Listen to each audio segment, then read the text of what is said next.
무언가 지르고 싶다면 구독해요. 안녕하세요, 해웅입니다. 자, 오늘은 드디어 기존보다 더 업그레이드된 시크릿넷 2020의 후속 모델 시크릿넷 타이탄 에보 2022 모델을 가지고 왔습니다.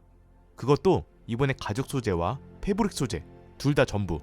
제가 저번에 아주 간단하게 시크릿넷 타이탄 에보 2022 모델에 대해서 소개하는 영상을 올렸었는데 거기에서도 언급을 했지만 새롭게 추가된 기능 그리고 소재가 업그레이드 되어서 오늘은 그 부분들을 전부 다 소개해보고 기존 시크릿넷 2020과 어떤 차이가 있고 앉았을 때 느낌은 또 얼마나 달라졌는지 솔직하게 얘기해보도록 하겠습니다. 저는 사실 미리 이 제품을 받아 대략 10일 정도 계속 메인으로 사용을 한 상태고 시크릿랩이 확실히 게이밍 의자 브랜드 중에서는 가장 혁신적인 시도와 도전을 많이 한다는 걸 느꼈습니다.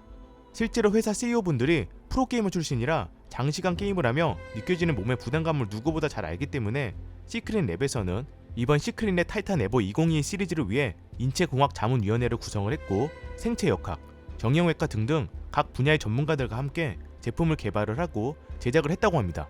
즉 게이밍 의자에 대한 안 좋은 선입견을 개선하고 최고의 게이밍 의자를 만들기 위해서 지속적으로 멈추지 않고 계속 개발하고 있다고 하고요. 그럼 어떤 부분들이 달라졌는지 하나씩 알아보도록 하겠습니다. 조립 영상은 기존에 올린 언박싱 영상을 보시면 될 것 같고 먼저 사이즈부터 보겠습니다. 원래 가장 작은 사이즈 오메가가 있고 타이탄이 두 가지 사이즈가 있었는데 이번에는 오메가를 출시하지 않고 두 개를 융합시켜 신체 사이즈가 작은 분들도 이제 타이탄을 구매할 수 있게 되었습니다. 즉 이번 시크릿넷 타이탄 에보 2022 모델은 스몰, 레귤러, 엑셀 세 가지 사이즈로 출시가 되었고 스몰과 레귤러 사이즈는 유압 지지대의 길이를 축소시켜 무릎을 90도로 구부린 상태에서도 발이 지면에 평평하게 닿을 수 있도록 설계가 되었다고 보면 됩니다. 권장 사이즈는 이렇습니다. 이번에는 소재와 디자인을 보도록 하겠습니다. 시크릿랩의 가장 큰 장점은 이렇게 계속 업그레이드 되는 모델이 나와도 기존의 협업으로 진행이 되었던 이런 멋진 디자인을 그대로 다 구매가 가능합니다. 저는 시크릿넷 시그니처 모델로 선택을 했지만 이 부분은 취향에 맞게 선택이 가능하다는 거죠. 아마 시크릿넷만큼 다양한 디자인 그리고 영향력 있는 브랜드와 이 정도로 콜라보가 진행된 게이밍 의자는 없을 겁니다. 또한 가죽 모델의 경우 이렇게 화려하고 멋진 디자인 선택이 가능하지만 패브릭 모델의 경우에는 소재 특성상 한계가 있기 때문에 디자인이 상당히 적었었는데 이번에는 꽤 다양한 컬러로 출시가 되었고요. 즉 에디션 모델이 아닌 시크릿넷 시그니처 모델의 경우 이런 식으로 각각 다양한 컬러로 출시했다고 보면 됩니다. 또한 패브릭 소재의 경우 저번 패브릭 소재보다 더 업그레이드되어 고강도 실섬유의 교차 루프로 구성된 최초의 테크니컬 니트 소재로 시크릿랩 소프트 위브 플러스 패브릭이 사용이 되었고 모든 자수에 더욱 작은 디테일을 접목시킬 수 있게 되었다고 합니다. 그 덕분에 기존에 불가능했던 외관 디자인이 가능해졌다고 하고요. 게다가 디자인뿐만 아니라 내구성도 기존 패브릭보다 3.5배 증가되었고 촉감과 통기성도 더 좋아졌고요. 구조를 자세히 보면 확실히 차이가 있었습니다. 가죽 소재도 기존보다 더 업그레이드된 4세대 시크릿랩 네오 하이브리드 인조 가죽이 사용이 되었고 그 비싼 천연 나파 가죽에 거의 비슷한 광택과 감촉을 구현했다고 합니다. 내구성도 기존에 적용했던 PU 가죽보다 더 향상시키기 위해서 8가지의 가죽 테스트를 계속 실험했고 결국 일반 PU 가죽보다 12배나 내구성이 더 높은 가죽을 개발했다고 하고요. 실제로 인공땀 용액에 담근 다음 최대 300만 번의 마모 시험을 극복한 가죽이라고 합니다. 자판의 내부 폼은 시크릿랩에 특허 출원 중인 콜드큐어 폼으로 편안함과 지지력, 딱 그 중간의 강도를 최대한 유지하게끔 해주는 폼인데 소재가 변경돼서 그런지 기존보다는 살짝 더 단단하다는 느낌을 받았습니다. 좌판의 디자인도 자세히 보면 조금 변경이 되었는데 이번에 타이탄 모델만 출시가 되었죠. 그 이유가 바로 이번 시크릿넷 타이탄 에보 2022 모델은 오메가와 타이탄이 융합된 모델이라고 보면 됩니다. 즉 날개는 있지만 거의 방해되지 않도록 낮게 설계가 되었고 엉덩이와 허벅지가 닿는 좌판의 넓이가 더 넓어진 겁니다.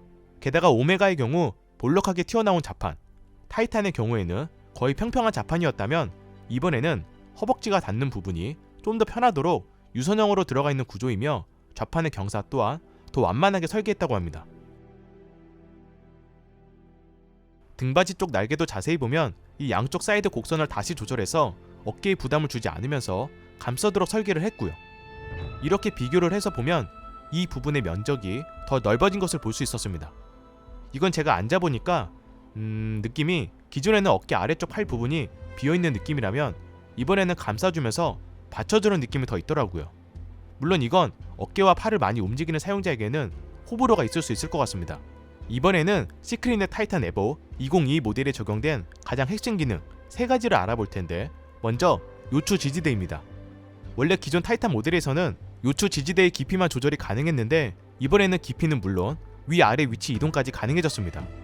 그래서 등받이를 보시면 양쪽에 각각 레버가 하나씩 있습니다.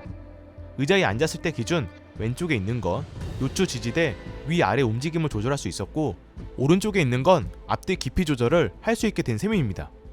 레버의 디자인과 움직이는 느낌도 달라졌더라고요. 딸깍거리는 소리가 사라졌고 그냥 부드럽게 움직이는 방식입니다. 즉 사방향 럼버 서포트 시스템이 적용된 거죠. 확실히 이 부분은 기존에는 볼 수 없었던 요추 지지대 방식이었고, 그전보다 훨씬 디테일하게 딱 허리 라인에 맞게 조절이 가능했습니다. 물론 개인적으로 아쉬운 점은 요추 지지대 자체에 쿠션이 없다 보니 편안하게 감싸준다는 느낌보다는 딱 내가 조절한 그 위치만 지지를 해주는 느낌이라, 이 영역에 말랑말랑한 얇은 럼버 쿠션을 적용을 한다면 좀 더 좋지 않았을까 생각이 들긴 했습니다. 그래서 만약 지지대가 너무 딱딱하다고 생각을 하신다면 이런 럼버 쿠션을 사용하시면 그나마 괜찮을 겁니다. 어차피 쿠션을 사용한 상태에서도 요추 지지대 조절은 가능하니까. 두 번째는 팔걸이 부분입니다. 이번에 팔걸이 커버 자체가 교체가 가능하도록 마그네틱으로 설계가 되었습니다. 팔걸이가 이런 식으로 분리가 가능한 건 사실 처음 보는데, 쉽게 교체가 가능하도록 설계한 방식이라고 합니다. 즉 기존 팔걸이보다 훨씬 성능이 좋고 푹신푹신한 젤 타입의 프리미엄 팔걸이를 업그레이드 할 수 있다는 겁니다. 이 부분은 현재 다양한 팔걸이를 계속 개발하고 있다고 하고요. 참고로 팔걸이는 4D 팔걸이라 높이 조절, 앞뒤, 좌우, 각도 조절까지 다 가능하며 풀 메탈 프레임으로 제작이 되어서 상당히 견고한 팔걸이입니다. 다만 4D 팔걸이 특성상 이런 유격은 어쩔 수 없는 것으로 생각이 되고, 그나마 위아래 유격은 거의 없고 좌우 유격만 느껴지더라고요. 또한 팔걸이 커버는 마그네틱 방식이지만 쉽게 빠지는 타입은 아니고 거의 유격 없이 딱 맞게 제작이 되었습니다. 마지막 세 번째는 바로 헤드 필로우입니다.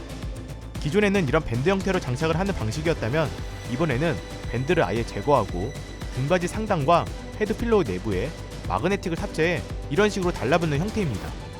당연히 시원함을 느끼게 해주는 냉각 젤은 그대로 유지가 되었고, 마그네틱이 꽤 넓게 배치가 되어서 이렇게 위아래로 조정도 가능했고요. 보시면 최대 높이는 이 정도, 최저 높이는 이 정도인 것 같습니다. 다만 이게 위아래 조정은 잘 붙지만 좌우로는 조정이 불가능해서 만약 딱 가운데가 아닌 절반 이상 좌우로 어긋날 경우에는 제대로 부착이 안 될 수 있습니다. 뭐 사실상 헤드 필로우로 좌우로 움직이는 경우는 없어서 이 부분은 큰 문제는 아니라고 보고요. 헤드 필로우 디자인도 보면 살짝 변경이 되긴 했는데, 머리를 받쳤을 때 좀 더 닿는 면적이 넓게 느껴졌고 기존보다 훨씬 편하긴 했습니다. 무엇보다 저는 탈부착과 위치 이동이 너무 편하다는 점과 디자인적으로 밴드가 없어서 깔끔하게 보인다는 게 가장 마음에 들었습니다. 그 외 기존 시크릿랩에서 가능했던 멀티 틸트 기능도 보여드리면, 아래쪽 이 부분을 조절해서 틸트의 강도를 조절을 하거나 왼쪽에는 이 레버를 올려서 원하는 틸트 각도로 고정을 시키거나 전부 다 내 마음대로 미세하게 조절이 가능했습니다. 등받이 또한 최대 165도까지 이런 식으로 누울 수 있었고요. 마지막으로 휠 베이스는 알루미늄에 바퀴도 6cm의 대형 PU 바퀴라 상당히 조용한 편이고, 등받이 후면 좌측 하단에는 NFC 위조 방지 태그가 부착되어 있어서 스캔해서 정품 인증이나 조립 영상, 케어 가이드도 볼 수 있었습니다. 암튼 이렇게 오늘은 시크릿넷 타이탄 에보 2022 모델에 대해서 아주 자세히 한번 알아봤는데, 앉으면서 느꼈던 점 그리고 아쉬웠던 점도 있어서 얘기를 해보자면, 일단 구조가 조금씩 바뀌면서 패브릭 소재는 문제가 없었지만 가죽 소재의 경우 여기 플라스틱 부분이 겹치는 이 부분에서 움직일 때마다 미세하게 가죽 마찰 소리가 들렸습니다. 이 부분은 구조적으로 어쩔 수 없는 것 같아서 참고로 하는 게 좋을 것 같고, 솔직히 이 부분을 제외하면 전체적으로 다 좋아진 느낌이라 치명적인 단점은 느끼지 못했습니다. 가격 차이는 있겠지만 부담이 되지 않는다면 이왕이면 2022 모델을 구매하는 게 훨씬 좋을 것 같고요.